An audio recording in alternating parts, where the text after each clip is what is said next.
Hi guys, my name's Mia, and I went ahead and just made a quick about me slides for me to run through for my introduction video. So it's very nice to meet you guys. So I want to start off with how would I describe my personality and then how it affects my tutoring. So my five top how I would describe myself is passionate, dedicated, patient, soft-spoken, and kind of sternish. So the passionate, how that's going to affect the tutoring, I'm going to be very on task. And the work and the slides and lectures or anything that I provide you is going to be very well done. It's going to have a lot of effort and attention to it. And I'm going to put that towards you too.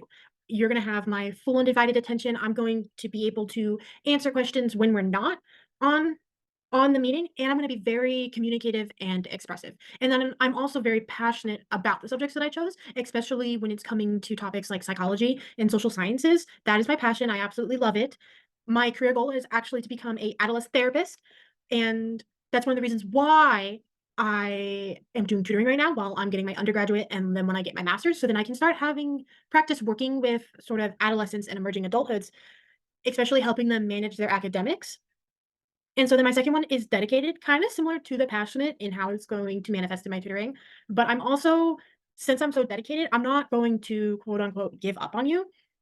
I am very much firm in the belief that everyone's smart, everyone's intelligent, and that there's no real such thing as sort of a slow pace or a fast pace. It's just your pace.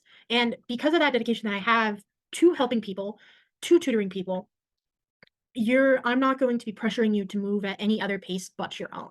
I'm obviously going to encourage you. I'm going to challenge you because that's how you learn. But I'm also going to be well aware of your limits and I'm going to go at your pace and you're going to be the one that kind of decides how fast we go and what we do. And then patient. I'm very patient. If you need more time with something, that's fine. I'll be right there with you. We'll work through it together. If it takes more time than I thought it was, that's fine. I also am very that patience then also goes towards scheduling problems. Obviously, I don't want, to have a student that's constantly canceling on me, constantly, um, leaving early, etcetera, etcetera. Even though I do understand that, there are certain situations that could lead to that, I'm also still okay with occasional last minute late cancellations, like, stuff happens. I'm very patient with that, it does not bother me as long as it's an occasional thing. Stuff happens. You're human, I'm human, life is life. I'm also pretty soft spoken, so I'm not someone who does a lot of yelling. I'm not someone that gets very angry if someone else is struggling around me or not listening to me, or I'm very um, I don't wanna say quiet, because I can talk very excitedly. Like, if I talk about psychology or Star Trek or Marvel or any of those things, I can get very, animated. I can also get very animated when I tutor, but it's never aggressive, it's never angry. It's very much more along the lines of, passive or leading into the kind of sternish is assertive. So, like I said, I'm not, like, angry or mean or hard. Like a strict professor or a high school teacher, that you had in the past. It's not necessarily like that, but I'm also going to try to keep you on task. I'm going to try to help keep you focused. I understand that it's hard for some. I actually have ADHD, so I do understand the whole struggle of the focusing aspect of it. And so I hope we can work on that together and hope we can help each other with that when we're doing sessions. I'm very with the focusing, I'm very the on task type of thing. I'm okay if we get a little carried away with discussions as long as it's still on topic and related to our objectives or goals. I during tutoring sessions, I really do not like getting off topic. I don't but outside of tutoring and maybe if we have a little extra time or something like that, then I'm very much going to be like, yeah, let's get off topic. It's just I very much like to create both a, safe space for you to be you. Like I said, I'm neurodivergent. I STEM. I have trouble with eye contact. I understand all that. So I want to make this a safe space, but I also want to make it a professional space and have a sort of structure to it. And so that's kind of where that sternish comes into my personality. So I also wanted to go over why I'm charging 25 an hour. Um, Qualifications as a tutor, my academics. I am a current undergraduate student. I believe I'm at junior standing, And there are certain things that come with being an undergraduate student that are kind of beneficial compared to others, is that I have access to all the up-to-date information. In the social sciences, maths, like, especially with social sciences and sciences, constantly changing. We're constantly discovering new things. What was factual 5 years ago is not factual now. What was factual 10 years ago is not necessarily going to be factual now. It was factual 20, 30 years ago. Again, it's not going to be factual now. Like Sigmund Freud, one of the founders of psychology, all of his stuff since that time, decades of research, proven almost everything of his wrong. Our fields of social sciences are constantly changing, and so as an undergraduate student, I am learning all of that new information. I have access to all of that new up-to-date information, and it's integrated into my regular day-to-day life because I'm a full-time student, and I'm a full-time student that's a double major in psychology and child development with double minoring in ethnic studies and religious studies.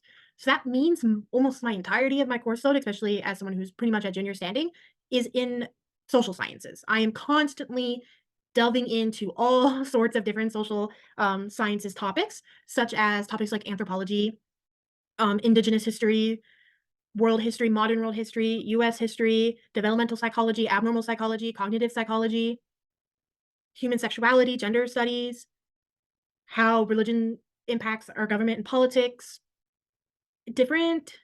I am constantly taking courses like that.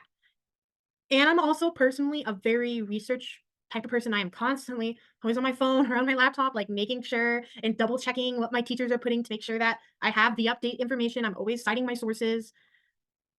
That's another thing with my lessons, especially since I am an undergraduate student, I will be citing my sources for everything that I use. So let's say I make you a case diagnosis worksheet, like let's say you're one of my psychology tutor students, and I make you a case diagnosis worksheet. I will cite everything where I get the information. I will cite if I got information from any psychology textbooks or maybe websites or the DSM-5 specific studies. Everything will be cited for so not only to make sure that I'm being held accountable, to make sure I'm not being spreading misinformation, but so then you can start to build resources in these fields of verified and, like, valuable sources.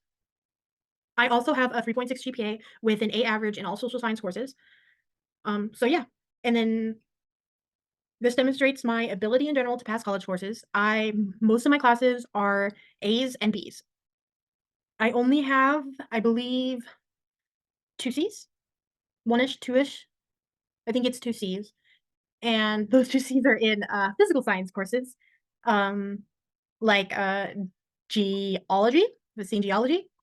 So I'm not gonna be tutoring physical sciences, but I have all A's in all social science courses, and I have a mix of A's and B's in child development courses. And also another part of being a child development major, I have to take classes in curriculum building and child development. Most of my classes go from birth to emerging adulthood.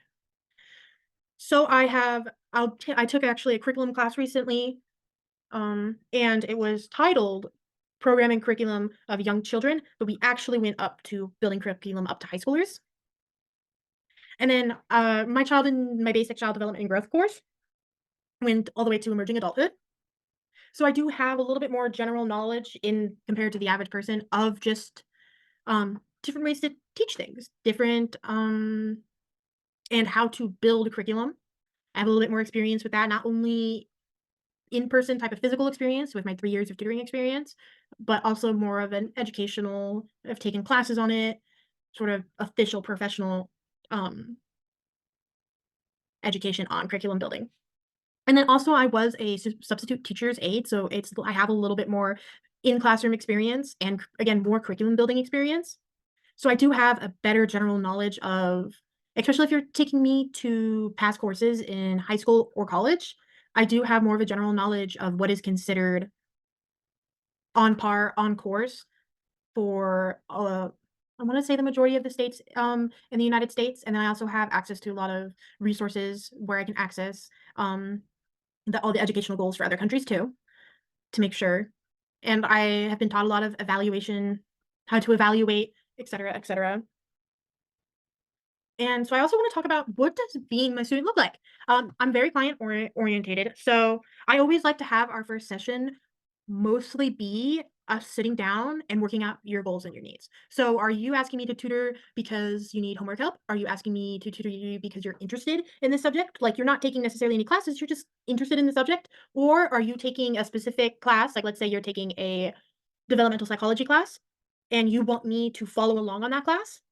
So then I can know the pace that you wanna go at, which is another thing important, and so then I can make sure that I tailor, any lectures and discussions and, worksheets, quizzes, anything like that to your needs. So then I know, okay, if it's just homework help, I don't really need to do lectures, maybe additional worksheets, maybe additional quizzes on what you've been learning in school. If it's more so you're learning because 'cause you're interested, but you're not taking any courses in it, it's going to be, we're gonna make out our own little course line. I'm gonna give you topics, and we're gonna pick, and we're gonna create a little schedule together of if you wanna do developmental psychology, we'll start off at, conception, and then we'll go all the way to late adulthood in death, and we'll talk about different topics in between, and we'll have those little schedules like 1st week, 2nd week, 3rd week, and then but if you're asking me to do along with a class, I will tailor all of the work to what you're learning in your class and to your class schedule, so then it's more of a supplement and add-on to that class. And I'm always gonna be up to date on information. You're always going to have the absolute most relevant, latest research that there possibly is. Every time I go to reteach something, every time I go to rewrite something, even if I write a lot of essays on adverse childhood experiences. That's going to be one of my focuses and specialty in my major is about adverse childhood experiences and how they impact people later in life. I always, even though I've written probably 4 or 5 essays at this point on it, every single essay, I always do more research. I always go and check. Even if it's like it's only been a semester since I last wrote my other one, still going back, checking all my sources, still going and seeing if there's any new research that may have came out since the last time I looked. I'm also very communicative. I will definitely it really also kinda depends on your comfort levels. So I understand some people, they don't like reminders, it makes them feel anxious. I totally get that. If that's your deal, I won't send you a bunch of reminders. So I will very much be very communicative on your boundaries, my boundaries, what is expected, and making sure that we're on the same basis of what material we're covering, what is expected of me and what's expected of you, when and where, why and how, what is going on, any and all of it.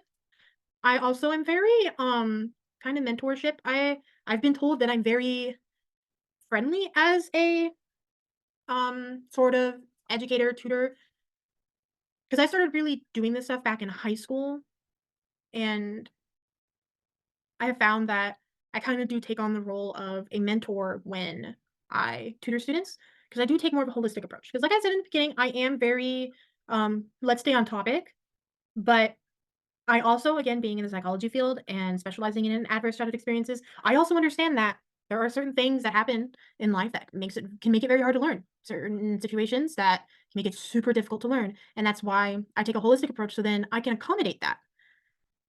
I never want you to feel like you're less than or missing something because you're not. So that's one of the reasons why I take more of a mentorship and a holistic approach because I can't you can't just take care of educational needs as an educator. You also need to contribute to social and emotional needs. And so I'll also be doing that.